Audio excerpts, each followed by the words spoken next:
Ja. Nisem še povedala pričakovanj od letošnjega. Dva, dovolj, konc. Zdaj bo ona sama. Povej, zakaj greš letos? Ker me je žena prijavila, ne. To je tak tipičen moški odgovor.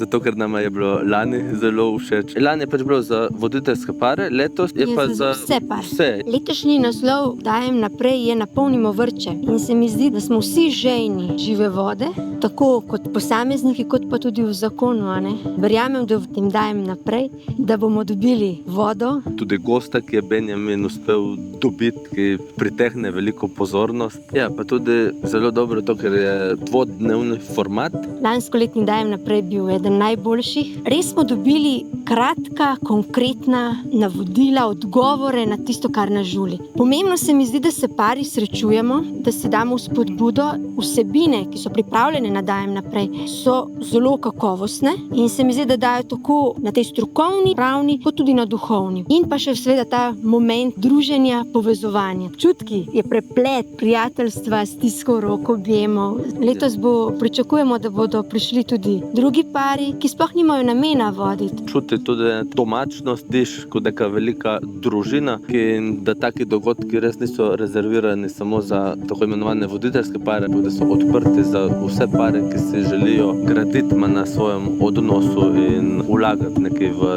svoj zakon.